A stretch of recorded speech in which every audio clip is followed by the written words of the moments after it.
Hey everyone, welcome to Story Beat. Let's talk about British royals. Why Kate Middleton and Meghan Markle hate each other. ये जो सवाल है that is not something जो मैंने create किया है, but British tabloids में कई बार ये title यूज किया गया है.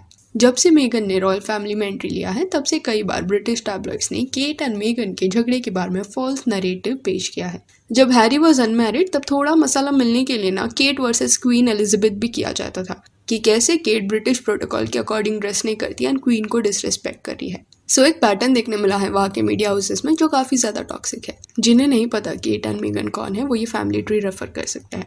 क्वीन एलिजाबेथ II के बेटे चार्ल्स एंड उनकी एक्स वाइफ डायना जो इस दुनिया में अभी नहीं है, उनके 2 बच्चे हैं. बड़े बेटे का नाम विलियम है एंड विलियम की वाइफ का नाम केट है. देन छोटे बेटे का नाम हैरी है एंड हैरी की शादी मेगन से हुई है. तो विलियम एंड हैरी जो है ना वो क्वीन एलिजाबेथ के ग्रैंडसन्स है. अभी जिसने भी एकता कपूर के सास बहू वाले सीरियल्स देखे होंगे वो शायद ज्यादा रिलेट कर पाएंगे इससे. इन सीरियल्स में सास बहू का जो एक्सट्रीम ड्रामा दिखाया जाता है ऐसे ही कुछ सिनेरियो रॉयल फैमिली का भी है. केट एंड मेगन में ना कई बार इश्यूज हुए हैं एंड ये तब सामने आया जब मेगन ने इसके बारे में ओपरा के साथ हुए एक इंटरव्यू में बात किया था. Even though I like Megan as an actress but ये specific interview was very fishy. Kate was called Waity Katie, waiting to marry William. While I imagine that was really hard, and I can't picture what that felt like. This is not the same. And if a member of his family will comfortably say, we've all had to deal with things that are rude and racist are not the same.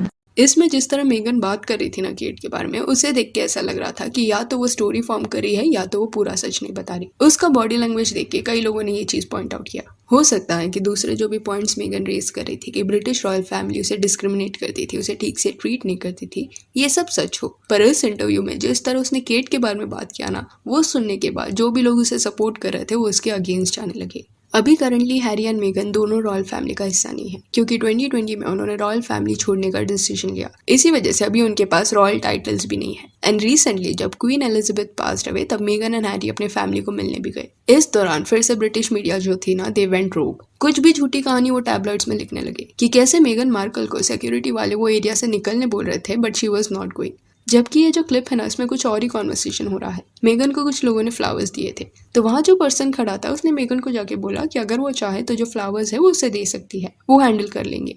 तो कोई भी Megan या Harry को वो जगह से निकाल नहीं रहा था. फिर Megan Markle is very jealous of Kate, ये भी टाइटल यूज किया गया. No one knows whether this is true और नॉट. पर होता क्या है ना कि at times constant media toxicity की वजह से 2 फीमेल्स जिनके बीच में शायद इनिशियली कोई प्रॉब्लम्स नहीं थे पर लोगों के कांस्टेंट कंपैरिजन की वजह से उनका रिश्ता खराब होने लग जाता है. हो सकता है कि मेगन एंड केट का जो रिश्ता खराब हुआ है वो भी इसी वजह से खराब हुआ होगा. And if you see royal family की हर एक डॉटर इन लॉ को ऐसे ही ट्रीट किया गया है. 1981 में जब डायना स्पेंसर ने प्रिंस चार्ल्स से शादी की थी तब भी मीडिया हाउसेस ने ऐसे ही कुछ टॉक्सिसिटी दिखाया था अगेंस्ट डायना. डायना के जो आउटफिट्स होते थे, देन कैसे वो अपने बच्चों के स्कूल फंक्शंस में हिस्सा लेती थी, देन सेलिब्रिटीज जैसे माइकल जैक्सन से डायना का इंटरेक्शन, ये सब रॉयल प्रोटोकॉल के अगेंस्ट है ये लिखा जाता. इवन तो अभी लोग डायना को अप्रिशिएट करते हैं क्योंकि मीडिया हाउसेस को पता चल गया है कि वहाँ की जो नॉर्मल जनता है वो डायना को बहुत पसंद करती है. बट जब वो जिंदा थी तब उसे भी ये टॉर्चर सहन करना पड़ा था. एंड डायना के आखिरी दिनों में जिस तरह फोटोग्राफर्स ने उसकी कार का पीछा किया था उसी वजह से डायना की कार क्रैश हुई थी एंड उस एक्सीडेंट में उनकी मौत हो गई. और प्रिंसेस डायना जो थी ना वो रॉयल फैमिली से अलग भी हो चुकी थी. उन्होंने डिवोर्स ले लिया था चार्ल्स से. एंड शायद वो दिन ये मीडिया वाले अगर इतने ऑब्सेशन के साथ कार का पीछा नहीं करते तो मे बी एक्सीडेंट को अवॉइड किया जा सकता था. आफ्टर दैट 2005 में प्रिंस चार्ल्स ने फिर से शादी की. तब उनकी सेकेंड वाइफ कमिला के बारे में भी बिलो द बेल्ट कमेंट्स मारे गए, जैसे कि एक न्यूज़पेपर के फ्रंट पेज पे ये लिखा गया था. One day and 34 years later, Charles makes his mistress Camilla his wife, and the Queen just managed a smile. See, I'm not saying कि चार्ल्स एंड कैमिला ने जो किया था डायना के साथ वो सही है कि गलत, क्योंकि एलिगेशंस दोनों तरफ से लगे थे एंड प्रिंसेस डायना भी खुद को डिफेंड करने के लिए यहाँ नहीं है.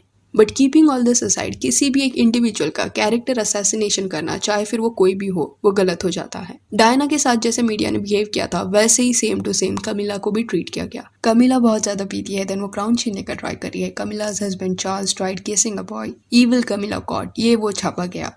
एंड फिर 2011 में जब प्रिंस विलियम ने केट मिडल्टन से शादी कर ली तब ये न्यू डॉटर इन लॉ को भी इसी तरह ट्रीट किया गया. ईयर 2012 को क्वीन एलिजाबेथ के रेन को 60 इयर्स कंप्लीट हो गया था, तो इसी खुशी में डायमंड जुबली सेरेमनी ऑर्गेनाइज किया गया था. इस इवेंट के लिए केट ने एक रेड आउटफिट चुना था, बट इस पे भी लोग ये बोलने लगे कि उसने जानबूझ के ये रेड आउटफिट चुना है सो दैट वो आउटशाइन कर पाए क्वीन एलिजाबेथ को.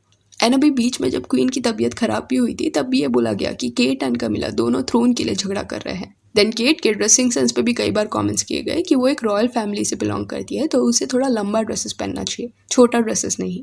एंड एक टैबलेट का टाइटल ये था, a plastic princess design to breed, ये लिखा गया। देन 2018 में जब हैरी एंड मेगन की शादी हुई तो ये ट्रेडिशन कंटिन्यू रहा। मेगन को भी इसी वे से ट्रीट किया गया। बिकॉज मेगन की ये दूसरी शादी थी तो टैबलेट में उसे मैन ईटर मेगन ऐसा बुलाया गया। Sister in law from hello ये लिखा गया। देन मेगन केट से भी ज्यादा खर्चा करती है, ये रूमर्स फैलाए गए। मेगन ने केट को रुलाया, मॉन्स्टर मेगन एक्सपोज्ड, ये सब भी टाइटल्स यूज किए गए। अल्टीमेटली ये इतना ज़्यादा हो गया कि हैरी एंड मेगन ने रॉयल फैमिली से अलग होने का डिसीजन लिया क्योंकि उन्हें ये कांस्टेंट प्रेशर के अंडर नहीं रहना था। एंड हैरी ने उनके बचपन में ये सब विटनेस किया था। उनकी मॉम डायना भी ये सब से गुजरी थी। ये मीडिया टॉक्सिसिटी ने इन्हें उन्हें डिस्ट्रॉय किया था। तो you can see the pattern here. Her female जो ये फैमिली में शादी करके आई है उनको किसी ना किसी वे से मीडिया ने इंसल्ट किया ही है। एंड पास्ट में प्रिंसेस डायना एंड अभी मेगन मार्कल, ये दो ऐसी फीमेल्स है जिन्होंने ब्रिटिश रॉयल फैमिली से अलग होने का डिसीजन लिया था। वहाँ की जो मीडिया है ना वो वर्ल्ड की one of the toxic media के नाम से जानी जाती है क्योंकि इतना ब्रूटल टाइटल आपको दूसरे जगह के न्यूज़पेपर्स में हार्डली देखने मिलेगा। स्कैंडल, एक्सपोज, कंट्रोवर्सी, ये सब जो वर्ड है ना वो दुनिया के हर न्यूज़पेपर वालों ने कभी ना कभी यूज़ किया होगा, पर एक इंडिविजुअल का कैरेक्टर असैसिनेशन करना वो भी इतने लेवल तक जाके वो कोई नहीं करता। एक को मैन ईटर बुलाना, एक को प्रिंसेस टू ब्रीड बुलाना, एक को मॉन्स्टर बुलाना, ये गलत है। एंड वहाँ की मीडिया हाउसेस को कुछ भी बोलने की आज़ादी है, इवन इफ वो झूठ भी क्यों ना लिख रहे हो। इसी वजह से जब जॉनी डेप ने यूके के पब्लिशिंग हाउस को सू किया था तब ट्रायल के दौरान एविडेंस होने के बावजूद जॉनी के फेवर में वर्डिक्ट पास नहीं किया गया। वहाँ की पब्लिशिंग कंपनीज ने एम्बर के साइड की स्टोरी सुनने के बाद डायरेक्टली ये लिख दिया कि जॉनी एक डोमेस्टिक अब्यूजर है, देन वाइफ बीटर है। ऐसे डेरोगेटरी टर्म्स यूज किए गए।